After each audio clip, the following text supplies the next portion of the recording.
Let's learn how to gain muscle without getting fat and having to continually shift gears back into a fat loss phase, limiting just how jacked you can get. First off is making sure that you have the proper rate of gain. This is going to be around 0.25 to 0.5% body weight increases per week. The more advanced you are, sorry, but the slower the amount of progress you'll be making. I mean, you don't see Derek doubling in size each year, and for good reason. The less advanced you are, good news is in store because you have a longer runway of progression ahead of you. Now, we can't completely avoid fat gain. It's inevitable, and you don't want to limit yourself by not being in enough of a surplus that you become unsure of whether or not you're actually progressing week to week. I'd rather make sure that I'm making progress and just worry about dieting the fat off later versus not making any progress and wasting my entire off season. But if you're seeing lines fade weekly, that's too quick and you need to adjust your intake to be a little bit slower. If you look just as lean as you did the week prior and your body weight's increasing and you fall within that 0.25 to 0.5% range, perfect. Just keep going. Now, we aren't aiming for an aggressive surplus because we aren't looking to become chubba chubs. You have to be pretty precise with your tracking, making sure that you don't have variance within this surplus by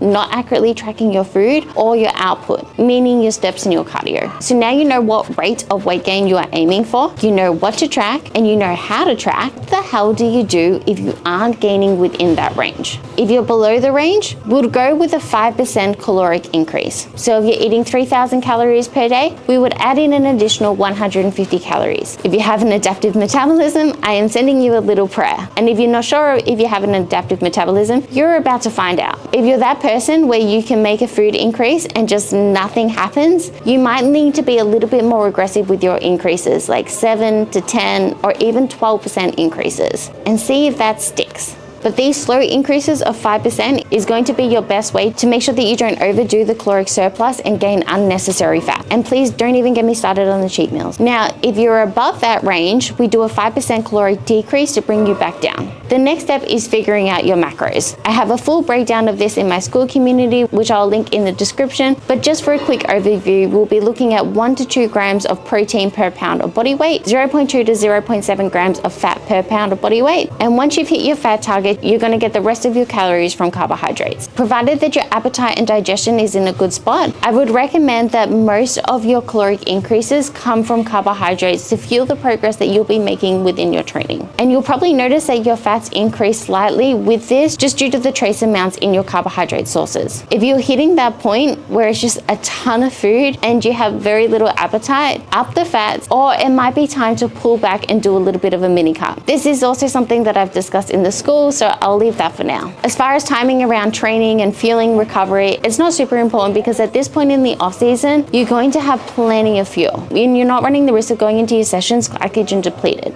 or without having adequate amounts of carbohydrates between sessions to where you need to time it. Happy to answer any of your questions in the comments below and hope to see you in the school soon.